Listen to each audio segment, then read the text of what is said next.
Hello guys, what's up? Yes, I'm Manuel Gijon, and in today's video, we're going to navigate the Linux file system. Before I get started, please, if you have not yet subscribed to this YouTube channel, please take 1 second to subscribe and also smash that like button to encourage me. So let's get started. So in my last two videos, my focus was on the Linux file system. I made a video where I explained what the Linux file system is, and in that video, I said the Linux file system was a method used by Linux to organize and store files on the Linux operating system. So it's just a method to store files on the Linux operating system. And I also said that the file system starts from the root directory, and the root is represented by this sign right here, which is a slash. And I did not just stop there. I also said that, the most used type of Linux file system is the ext4. And I said ext4 stands for the Hot Extended File System. And I said it's the most used type of file system in the market because it's stable, it's reliable, and it's scalable. One thing I did not mention in my previous videos was that you can run a command on your terminal and it will give you the type of Linux file system that you're using, and that command is the disk3-type. So if I run this command, I will see the type of file system that I'm using. So back here in my terminal, I'll run the command df-T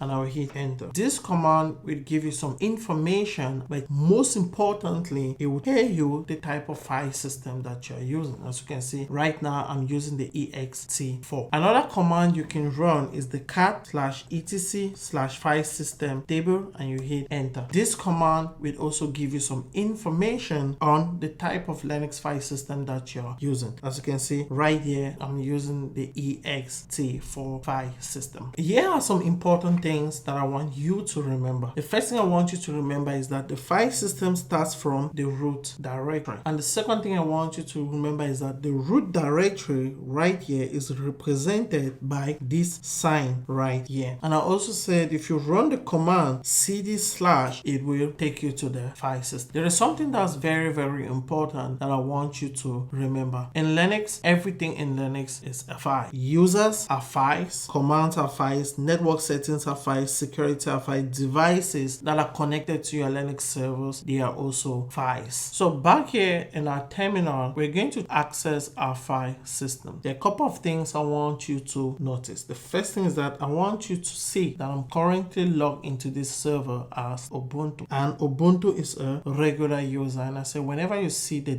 $sign, know that the user you're using is a regular user. And another thing that you're going to notice is that we are currently inside of the user home directory of Ubuntu. And if I run this command pwd and I hit enter, it says we're inside of /home/Ubuntu. So we are not inside of the root directory. So if you want to go into the root directory, we'll use the command cd/ and we hit enter. If I do pwd and I hit enter, you will notice that we are inside of the root directory. And right here in the root directory, I can run the command ls and it would list all the directories that are inside of the root directory. As you can see, there are a lot of directories inside of the root directory. As a beginner, you must not know all of these directories and the use of all of these directories. In this video, we're going to pick a few of these directories which I think it's important for you if you want to become a DevOps engineer to know, and we're going to explore them to have a better understanding of what they do. So the first directory we're going to look at is the /home directory. The /home directory is a directory for each user on the Linux operating system, meaning that each user that's on your Linux operating system, you can find them in here. And let me explain all of this. In Linux, you have the home directory. So this is the home directory right here. Now, let's say you have a user, like for example, we just saw I was logged into this server as Ubuntu. Ubuntu will have its own directory inside of the home directory. Now, let's say you create another user, for example, John. John will have its own directory inside of the home directory. Now, this directory is what they call the user home directory. And the user home directory of Ubuntu is what contains files, configuration, and data that belongs to Ubuntu. Now, another thing that's very, very important for you to know is that the content, any piece of content that's created under the, I'm going to,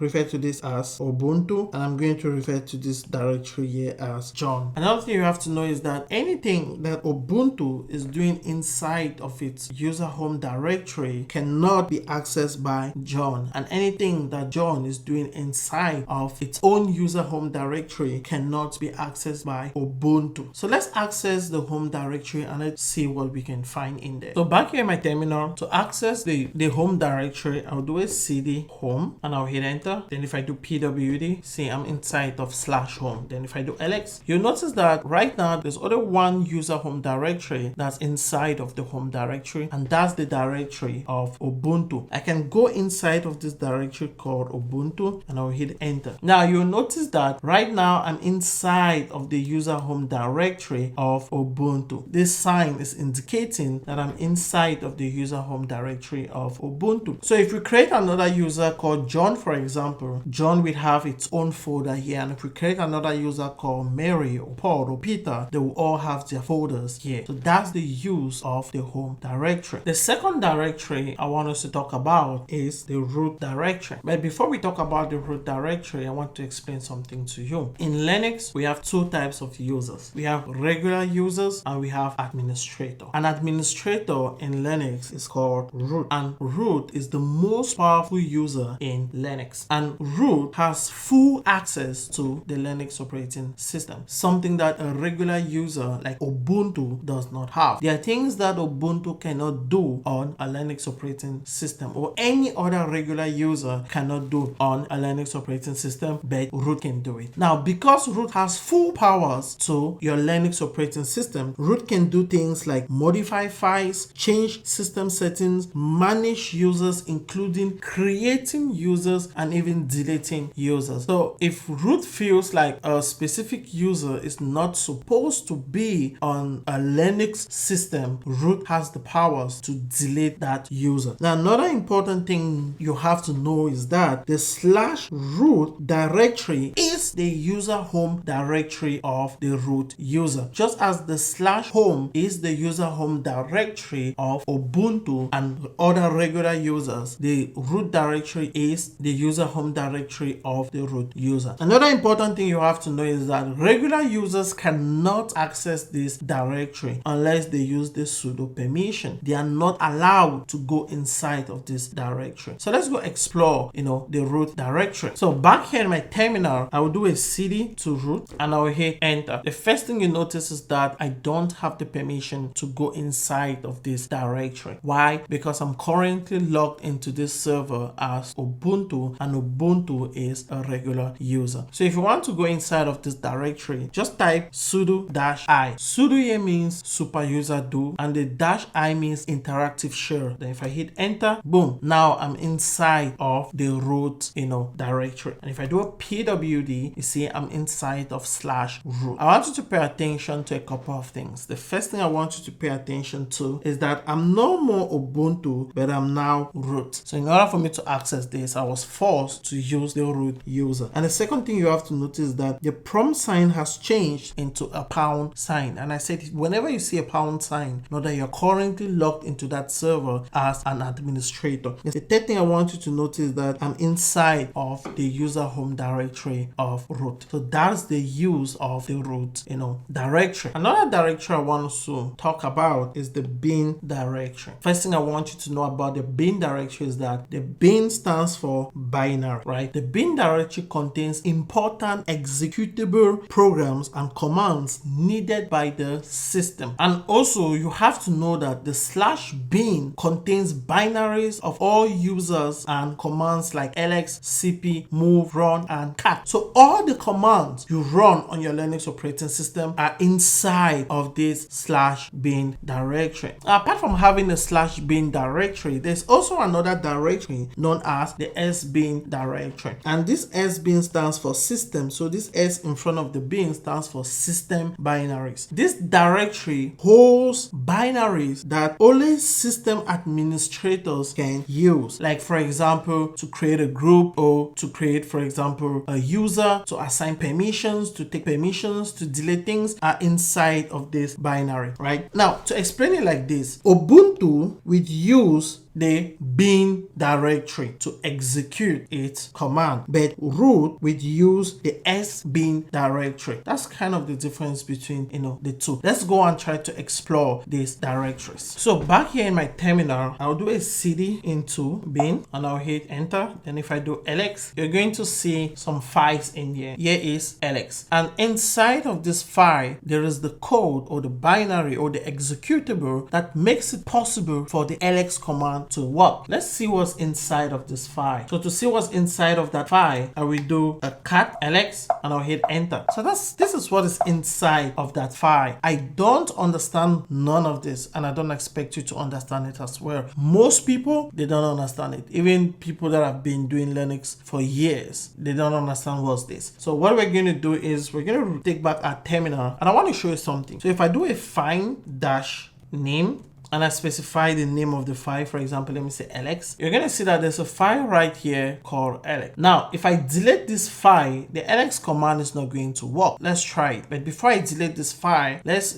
back it up. So what we're going to do is we're going to copy this file and we're going to create a new file called show. So I'm going to do copy ls to show. I'm going to hit enter. It says I don't have permissions. That's fine. So I'm going to do a sudo copy ls to show. And I'm going to hit enter. Now, if I do a find dash name and I specify show, you're going to see that there's a new file on our system called show. So let's delete the ls file. So I'm going to do a remove ls. I'm going to say yes, I want to remove ls. I'm going to say yes. You see, I still don't have the permissions to remove ls. So I'm going to do a sudo remove ls. And if I do a find dash name ls, you see that file is gone. So if I do ls, it's not going to work. Why? Because the file that contains the binary that makes it possible, or the executable that makes it possible for the ls command to work, is gone. But if I do show, you see, show works just as ls. Why? Let me explain. So we have a file called ls, and inside of this file called ls, there is the binary, the code, or the executable that makes it possible for the ls command to work. So what we've done is we've copied that binary over to a new file called show, and we've deleted this file. So whenever we run ls, the system tries to look for the ls file and tries to look for all those binaries and those executables and stuff like that, and it cannot find it. Why? Because we've deleted it. But when we run the command show, the system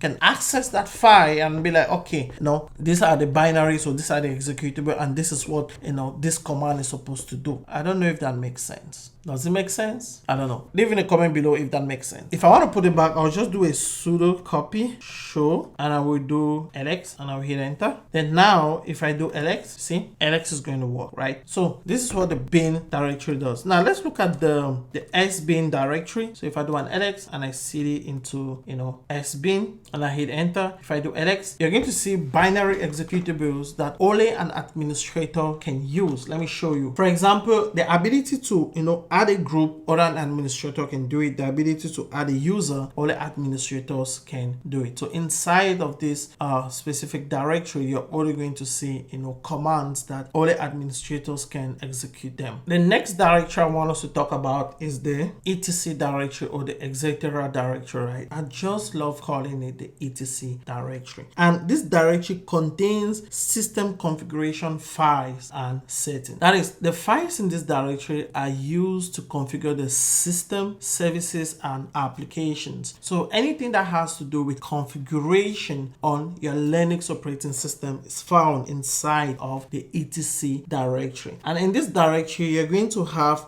files like the etc/password that contains user account information. You're also going to have the etc/file system table. You're also going to have the etc/host that maps host names to IP addresses.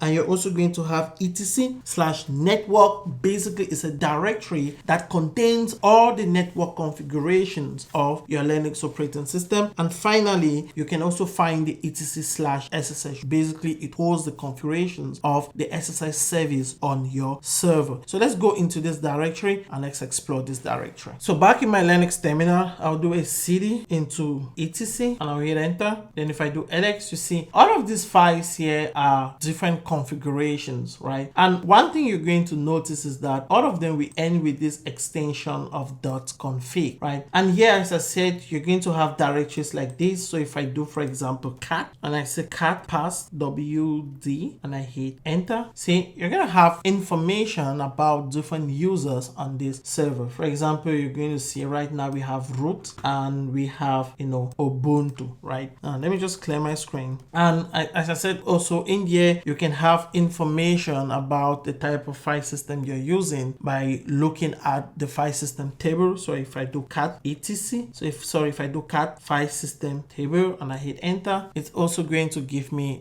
some information. And most importantly, it's going to say, hey, you are using the ext4 file system. So that's the use of this directory. All your configuration, all your system configuration are inside of this directory. The next directory I want us to talk about is the /boot directory. This directory contains files needed for your system to boot or for your system to start. This is not a directory you mess up with. So when you shut down a server and you restart that server, this is the directory. This directory contains the files that the system uses to start your server. So it's not a directory you mess up with. And also something that's very, very important about this directory is that the kernel information is inside of this directory. If you don't know what the kernel is, I made a previous video where I talked about, this 7 best Linux distributions you can test in 2025. And in that video, I defined what a kernel is. So the kernel information is also found in this directory. And there's also something that's extremely important. Without this directory, I'm sorry, your server will not start. So if you delete this directory, your server will not start. And a regular user cannot delete this directory, right? You must be an administrator in order to delete this directory. So let's go into this directory and let's try to see some files that are inside of this directory. But before we go, I want you to remember that inside of this directory, there's another subdirectory called crop. And basically this directory holds all the configurations for your system to start. So back in my terminal, I'll do a cd into boot and I'll hit enter. So these are all the files that your system needs to start. And this is also an extremely important directory. The crop directory basically contains configurations needed by your system to boot perfectly. So if we go into this directory, we can also see some files inside of this directory. So, this is not a directory you want to mess up with. My advice is you should never touch this directory. You should never delete this directory. You should never go near this directory unless you know what you're doing, unless you're 100% confident and you know what you're doing. Because if you mess up with this directory, you have messed up with your entire server. Another important directory is the /dev directory, and dev here stands for devices. This directory contains information that makes it possible for you to interact with different hardwares that are connected to your computer or to your servers. Like for example, since our server is on AWS and it's a virtual machine, we are also going to have a virtual disk, and that virtual disk will be represented by the XVDA, right? So let's go into this directory and let's see if we can find this disk. So back in my terminal, I'll do a cd dev and I'll hit enter. Now if I do ls, you see there are a lot of files in here, right? And all of these are basically configurations of different devices that are connected to your server. And if you see carefully right here, you're going to see the file that's responsible for managing our virtual hard drive. This is not a directory you're going to mess around with a lot unless you have something very, very specific you want to come here and do. This is not a directory you want to be playing with. So just leave this directory as it is and don't mess with it. Now another directory we're going to talk about is the /lib directory. And basically this directory is used to store shared libraries that are required for the system to function normally, right? That's the first thing I want you to know. Now these libraries are needed by the /bin and the sbin directory in order to work. So if you delete this directory, the bin directory and the sbin directory will not work because they need these libraries in order to function normally. And also want to note that we're also going to see another directory known as the lib64. I just want you to know that the lib64 contains libraries of the 64-bit, program. I'm sure you're asking yourself, Emmanuel, what is a library, right? A library is a code that a program can use to perform a specific task. So this is not a directory you mess up with. This is not a directory you delete. So back here in my terminal, I'll do a cd into lib and I will hit enter and I'll do an ls. And right here you'll see a bunch of different